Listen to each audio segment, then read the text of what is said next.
Alors, dans cette vidéo, donc on va voir comment créer son premier GPT. Vous allez voir qu'il y a deux façons de le faire. Il y a toujours une façon, je dirais, un peu guidée via un assistant et ou alors la version manuelle. Donc pour ça, ce que je vous invite à faire, c'est tout simplement à nous rendre dans l'interface ChatGPT et je vais vous montrer où ça se trouve. Donc nous voilà dans l'interface ChatGPT. Il suffit donc d'aller ici, là, dans obtenir la barre latérale. Alors peut-être que vous, elle est déjà affichée. Et ça va faire apparaître justement un petit menu contextuel. Et ici, vous avez les fameux GPT dont on parle. Donc si on clique dessus, voilà, il va nous amener dans cette interface. Donc là, effectivement, vous avez tout un tas de GPT hyper populaires, voilà, dont vous pouvez d'ores et déjà vous servir. Alors franchement, je vous invite à les consulter parce qu'il y a vraiment des trucs véritablement super sympas. Voilà. Donc vous arrivez dans cette interface GPT, découvrez et créez des versions. Donc découvrez, hein, c'est ce qu'on je viens de vous montrer ici, ou créer, hein, vous allez pouvoir les créer vous-même, on va voir juste après, des versions personnalisées de ChatGPT qui combinent des instructions, des bases de connaissances supplémentaires et des compétences. Et ce qui est important, c'est que ces compétences, enfin ces bases pardon, de connaissances supplémentaires et compétences, elles vont pouvoir justement être focus sur votre entreprise, sur votre business en fait. Que GPT interagisse avec vos propres données et ça, on va le voir justement après. Donc ça peut être hyper intéressant cette puissance. Là, vous voyez, vous avez, si jamais vous recherchez précisément un GPT, vous pouvez ici lui marquer ce que vous voulez. Par exemple, sur la productivité, si j'arrive à bien l'écrire. Voilà, pour productivité. Donc là, il va filtrer sur tous les GPT qui ont été créés par la communauté, justement sur la productivité, qui a trait à la productivité. Vous voyez, donc vous pouvez le choisir et cliquer dessus. Vous voyez, la time management et productivity coach. Donc ça peut être super sympa. Voilà. Et ensuite, en dessous, vous avez bien évidemment les plus populaires hein, qui sont classés par catégorie. Après, voilà, par thématique, la rédaction, la productivité, recherche et analyse, éducation, lifestyle. Dali pour tout ce qui est la création d'images qu'on verra en fin de cette formation. La programmation, enfin vraiment, vous en avez énormément et je vous invite véritablement à les utiliser parce qu'il y en a vraiment beaucoup qui sont super sympas. Alors, c'est pas forcément l'objet, je vous laisserai le découvrir, mais vous pouvez aller par exemple dans rédaction, hein, et là, par exemple, celui-là, moi je l'aime bien. En plus de mémoire, il est plutôt bien noté. C'est pour créer en fait des articles optimisés pour le SEO en fonction de votre thématique, donc c'est plutôt pas mal. Là, vous avez le CV Writer, donc c'est plutôt aussi sympa. Donc je sais pas si on va par exemple sur Fully SEO Optimized Article. Voilà, vous cliquez dessus. Vous voyez, il est super bien noté. Hein, il y a plus de 10 000 avis et il a 4,3 sur 5, donc c'est plutôt pas mal. Il y a eu plus d'un million de conversations. Donc vous voyez, c'est plutôt sympa. Vous faites démarrer le chat, tout simplement. Et là, il va vous envoyer sur le fameux GPT. Donc vous voyez, ça ressemble exactement à une fenêtre de dialogue de chat GPT. Sauf que là, il est 100% contextualisé pour, en fait, cette compétence-là. C'est-à-dire l'optimisation d'articles en fonction d'une thématique donnée pour le SEO. Donc là, par exemple, vous pourriez lui dire, crée-moi un article de blog de, on va dire, 150 mots. Voilà, l'idée c'est vraiment d'avoir un petit truc pour vous montrer l'exemple. Sur le thème, j'en sais rien moi, sur le thème des ETF. Voilà, des trackers ETF. Voilà. Donc quand je vais cliquer, qu'est-ce qu'il va me faire? Eh bien, en fonction du contexte du GPT, eh bien, il va me créer un article de blog de 150 mots sur cette thématique-là. Et l'avantage, c'est qu'il sera euh, immédiatement, j'ai pas besoin de lui préciser, il sera immédiatement en fait créé avec des mots en fait référencés sur les moteurs de recherche. Donc qui sera full SEO optimisé. Donc c'est plutôt cool. On gagne un temps fou et on est sûr dans le prompt de ne pas se tromper. D'autant plus qu'il a déjà été testé par donc des milliers et des milliers de personnes avec on a vu hein, plusieurs millions de conversations qui ont opéré sur ce GPT-là. Donc c'est plutôt sympa et on peut justement avoir confiance. Donc là on y va. Les ETF, une solution simple et efficace pour investir. Donc là il explique les ETF. Faible coût de gestion, vous voyez, ça peut être intéressant. Donc voilà, il m'a fait un petit article. Veux-tu que je développe ce mini-article en version longue SEO, plus de 2000 mots, avec un plan détaillé, FAQ, etc. Ou préfères-tu le garder au format court? Voilà, bon, c'est juste un petit exemple. On peut retourner dans les GPT. Alors, je sais pas, on pourrait aller sur CV Writer. Toc, toc, donc là, on l'ouvre. Donc, vous voyez, là, il est bien noté. Il y a plus de 25 000 avis. Il y a eu plus d'un million de conversations. Il est quand même extrêmement bien référencé. On pourrait démarrer voilà, le GPT. Donc là, il est expert en rédaction de curriculum vitae, hein, de CV. Vous pouvez uploader votre propre CV. Vous pouvez démarrer vraiment from scratch. Voilà, donc on lui va, hein, CV création from scratch. Donc là, alors il parle. Alors on peut lui dire exact. Alors c'est intéressant d'avoir fait cet exemple. On peut lui dire de parler en anglais, en français, pardon. Donc là, tu peux parle-moi en français. Voilà, c'est tout à fait possible si vous n'êtes pas familier avec l'anglais. Et là, il va recommencer en français. Voilà, donc nous allons créer ton CV à partir de zéro. Pour cela, j'ai besoin que tu me fournisses les informations suivantes. Là, moi, j'aime pas quand il me fournit comme ça toutes ces informations. Où il faut que je remplisse tout. Je trouve ça fastidieux. J'aime pas ça. J'en vois pas le bout. Donc, ce que je préfère, c'est lui dire euh, pose-moi les questions une par une. Puis passe à la suivante, évidemment. J'y précise, mais bon, je pense qu'il l'aurait fait.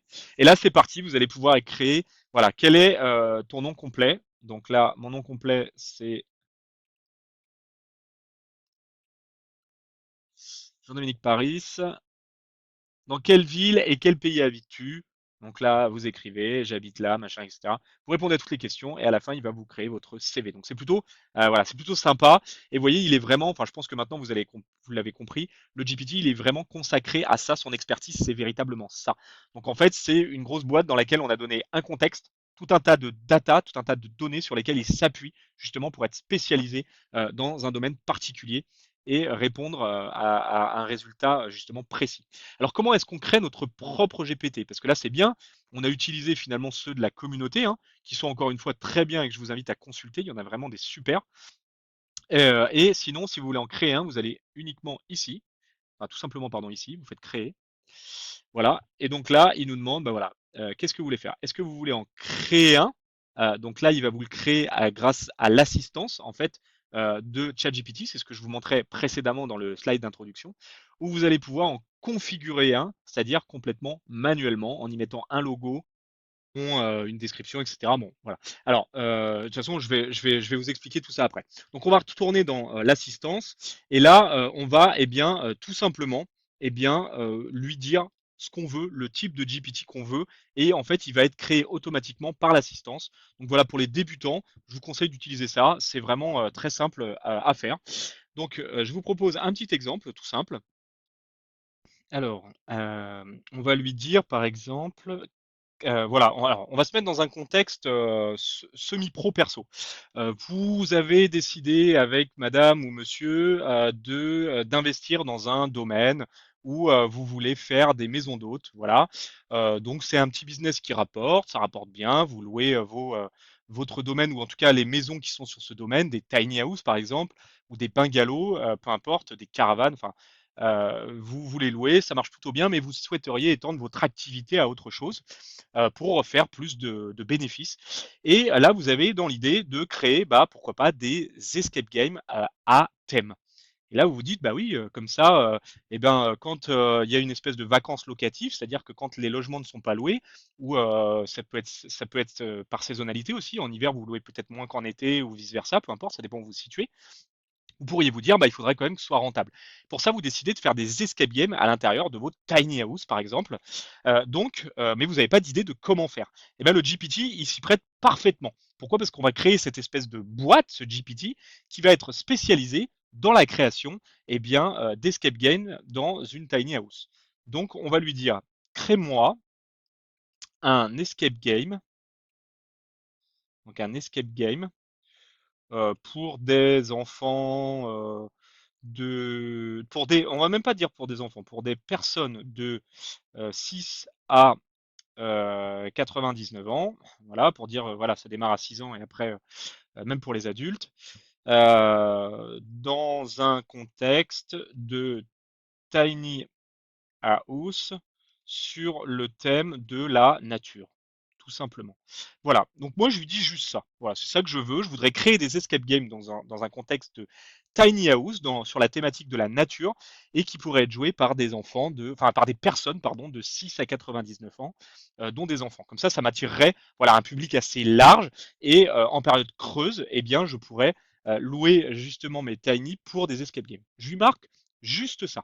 Et vous voyez, avec ça, alors là, j'ai fait vraiment très succinct, vous pourriez bien évidemment beaucoup plus détailler. D'ailleurs, vous pourriez vous servir de l'IA pour générer un super prompt pour un GPT que vous colleriez là-dedans.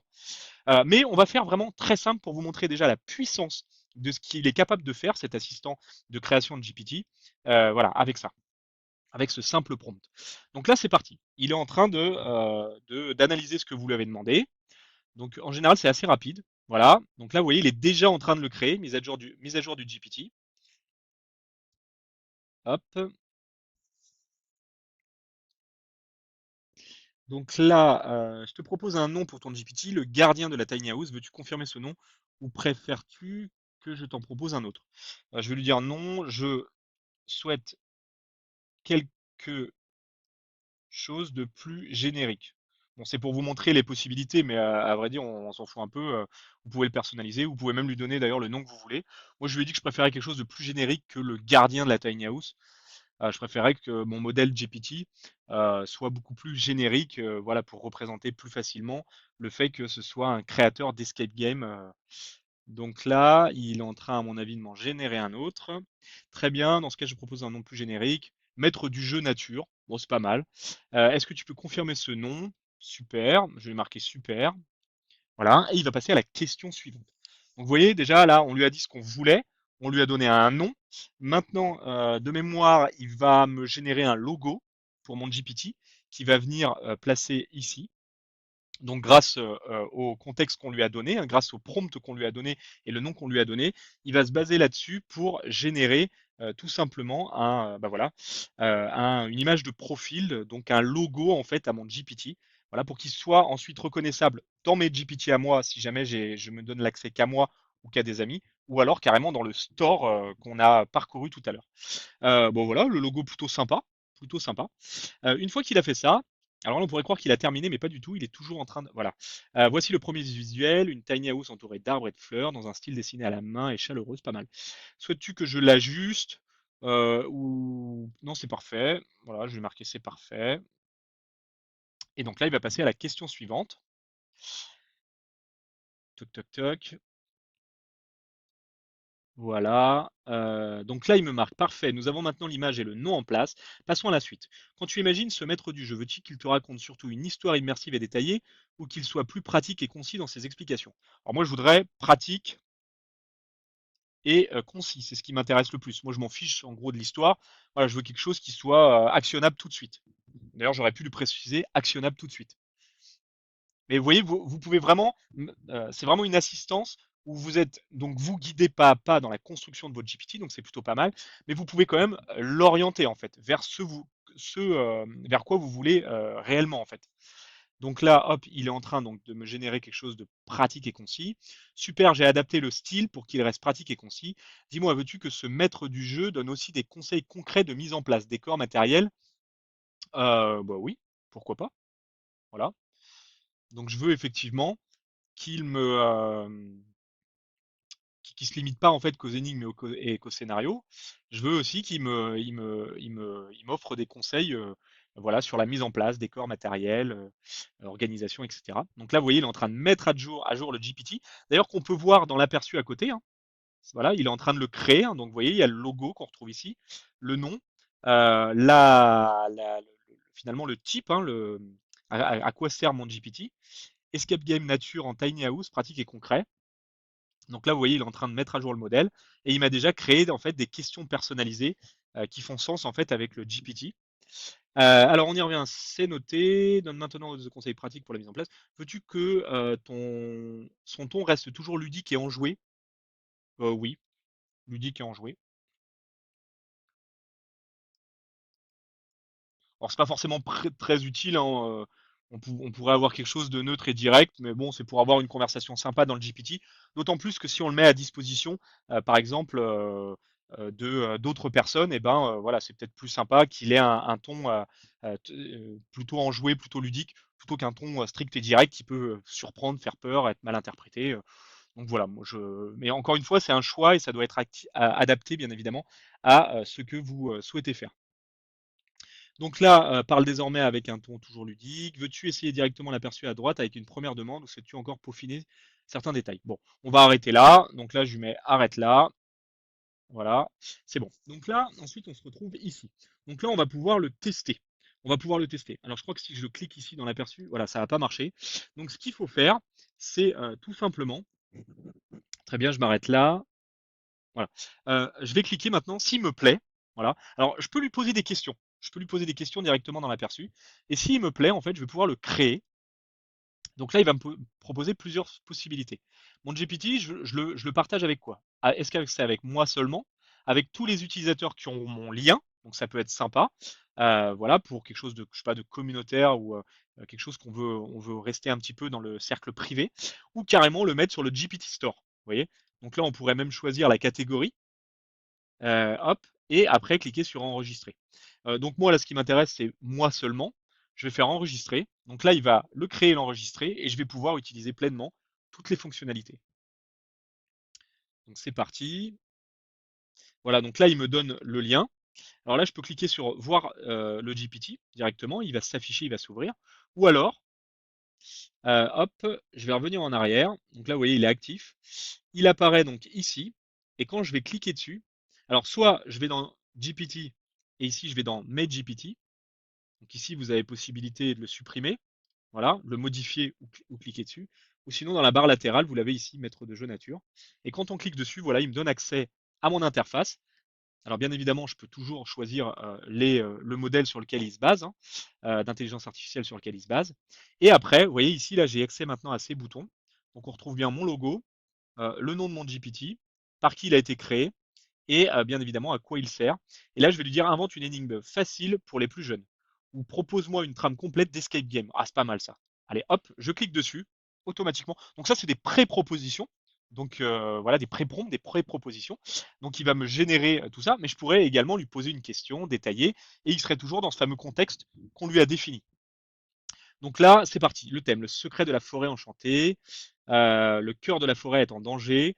Seuls ceux qui sauront résoudre mes énigmes pourront réveiller son pouvoir. Donc là, vous voyez, il vous dit durée 45 minutes, 2 à 6 joueurs, mise en place, donc guirlande lumineuse, quelques, voilà, donc là, bon, je vais pas tout vous le lire, hein, mais l'idée, c'est de vous montrer, en fait, la puissance du GPT, adapté à votre besoin, à votre contexte.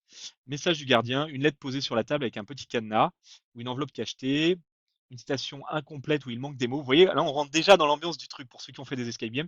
C'est plutôt sympa. Moi, je trouve que ça donne des super idées. Très honnêtement, bon, là, c'est pas le but de la formation, mais je pense que je le lirai et peut-être que je m'amuserai à le faire avec mes enfants pour voir comment ça fonctionne. Voilà, donc c'est plutôt sympa. Alors maintenant qu'on a fait ça, on peut évidemment l'adapter pour d'autres situations. Et pour ça, on peut utiliser toujours le mode assistant, hein, que je vous conseille vivement. Mais là, pour le besoin de la formation, on va passer sur la partie configurer. Donc là, il va nous demander un logo. Vous pouvez mettre un logo ou non. Il va nous demander un nom. Donc là, vous pouvez mettre le nom de votre GPT. Alors, on va commencer par le logo. On va cliquer soit charger une photo depuis mon ordinateur. Je pourrais mettre par exemple le logo de mon entreprise. Ou soit utiliser Dali. Et là, vous allez voir,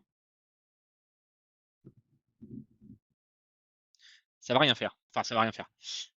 Là, en fait, quand il utilise Dali, il va se référer aux informations qu'on lui a mises ici, mais comme on lui en a pas mises, bah, il va pas faire grand-chose. Donc là, il est en train de mouliner, il va chercher, voilà. Donc là, bon, il nous a mis un petit logo généré finalement bon, un peu de manière aléatoire. Donc ce qu'on va faire ici, c'est qu'on va nommer notre GPT.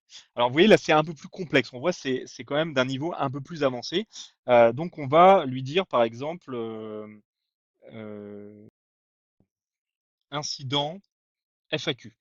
Pourquoi? Parce que on pourrait imaginer tout simplement qu'on est dans une boîte, une société, voilà, et on a un service informatique, et en fait, on en a marre que nos utilisateurs nous appellent et nous sollicitent en permanence pour des petits problèmes, je dirais assez simples. Du coup, on a mis une FAQ, donc une foire aux questions en place, sauf qu'on s'est aperçu que les gens ne n'y allaient pas. Pourquoi? Bah, parce que c'est assez embêtant entre guillemets parce qu'il faut bah, déjà il faut savoir où c'est et où ça se trouve et ensuite il faut lire donc souvent il y a des gens qui aiment pas trop voilà et du coup on a une adoption qui est pas bonne du coup on décide eh bien de se créer un GPT avec cette FAQ d'incident.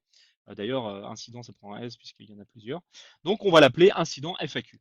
La description eh bien on va tout simplement lui dire eh bien description c'est foire aux question de tous les incidents informatiques de l'entreprise. Voilà, tout simplement. Les instructions. Donc, que fait le GPT? Tu es expert en informatique. Voilà.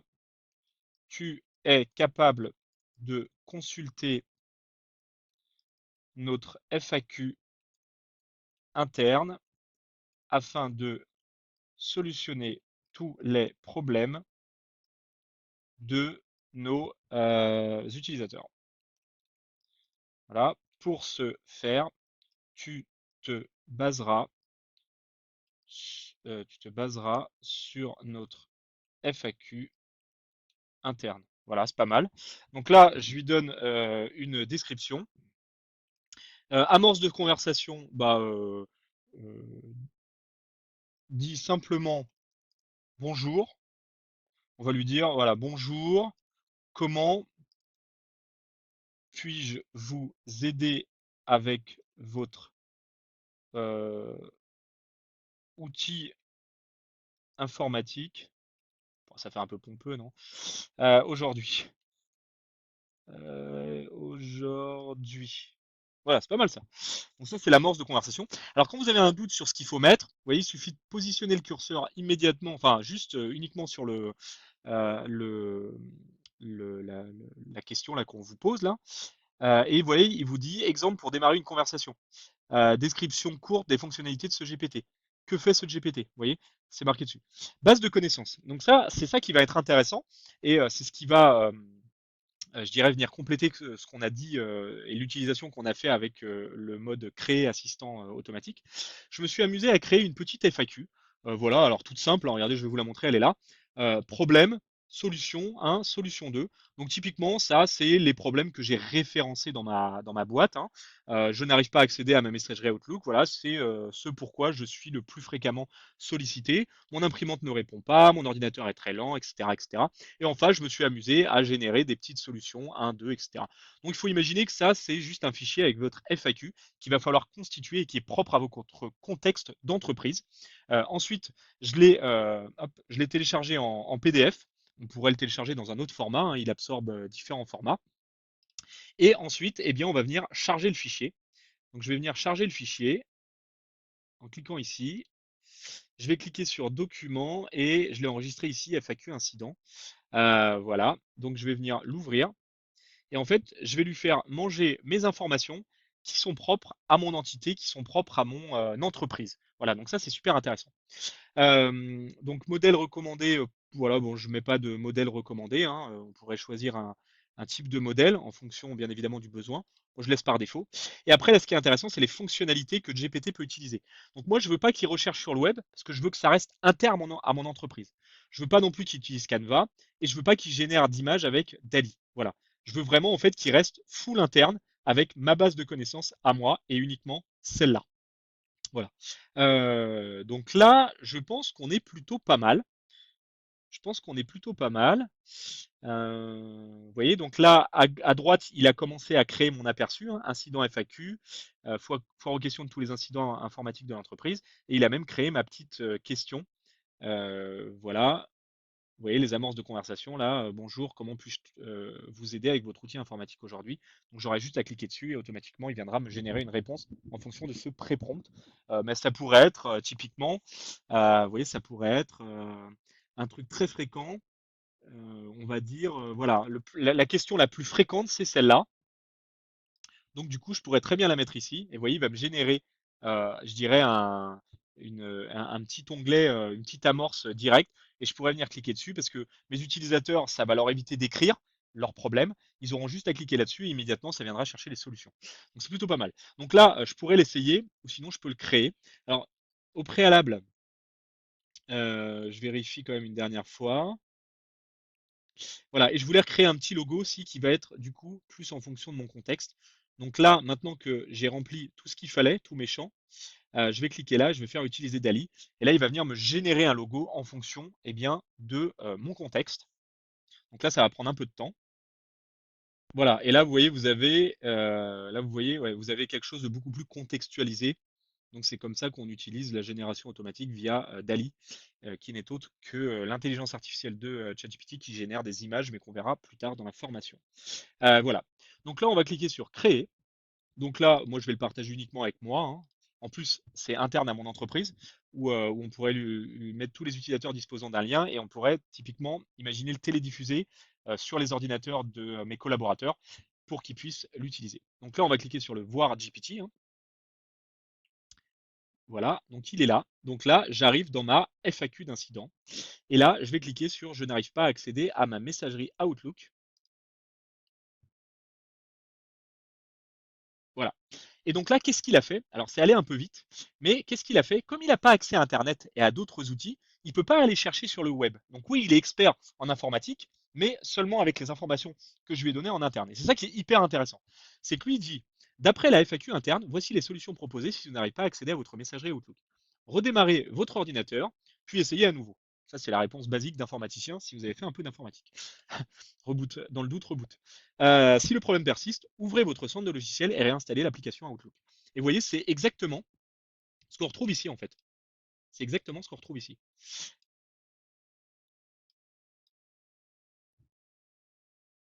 Voilà, je n'arrive pas à accéder à ma messagerie. Redémarrez votre ordinateur, rendez-vous sur votre centre de logiciel et cliquez sur l'application Outlook pour la réinstaller. Voilà. Maintenant, je vais lui dire, voilà, je vais lui dire mon ordinateur est très lent. Donc là, je vais lui dire merci. Voilà, je vais lui dire par contre, mon ordinateur, il est lent. Il est lent. Voilà, je le fais exprès. Je le fais exprès parce que l'idée, c'est de vous montrer à quel point c'est vraiment euh, bien foutu, au sens où il est capable d'interpréter, d'analyser les textes. Souvent, en face, vous n'avez pas forcément des entreprises où les utilisateurs sont très familiers avec l'outil informatique. Donc, du coup, ils vont s'exprimer comme ils le feraient à la machine à café auprès d'un collègue. Donc là, ils pourraient dire, ah, et donc c'est bizarre, mon ordinateur, il est super lent. Oh, j'ai pas envie d'aller voir dans la FAQ papier, machin. Ah ouais, mais non, regarde, ils ont mis un super outil en place. Tu double-cliques là, hop, ça t'ouvre ça en fait. Donc incident FAQ. Il est génial cet outil parce que tu as juste à dire ton problème et il va te donner la solution. Donc le gars, hop, il vient, il ouvre ça, il ouvre ce petit logo sur l'ordinateur ou ce petit lien internet qui lui a été télédiffusé ou que vous lui avez donné, et il dit mon ordinateur, il est lent. Hop, il fait ça. Et là, qu'est-ce qu'il va faire, lui? Il va aller chercher dans la donnée interne, dans la data interne. Donc, il va aller chercher, en théorie, ça. Donc, il va faire le lien, mon ordinateur est très lent. Et il va lui proposer ces deux solutions.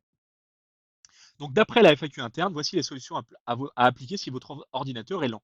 Fermez les programmes inutilisés et redémarrez votre PC. Fermez les programmes inutilisés et redémarrez votre PC. Encore la réponse d'informaticien. Si ce n'est pas suffisant, lancez un nettoyage de disque ou désinstallez les applications que vous n'utilisez plus. Lancer un nettoyage de disque ou désinstaller, vous voyez. Donc, il est capable, en fait, d'aller pomper dans vos données d'entreprise et uniquement dans vos données d'entreprise pour aller apporter des solutions. Si jamais je réactivais, donc on va aller là-dessus, hop, on va faire modifier le GPT.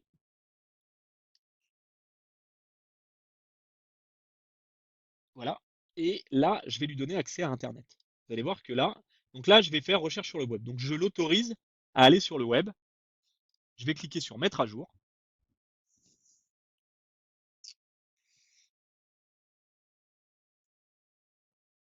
Tac. Voilà. Et là, je vais lui dire de voir le GPT. Donc là, il va me renvoyer vers le GPT. Donc là, normalement, il est à jour. Voilà. Et je vais lui dire, mon PC est lent. Et là, vous allez voir ce qu'il va faire. C'est intéressant.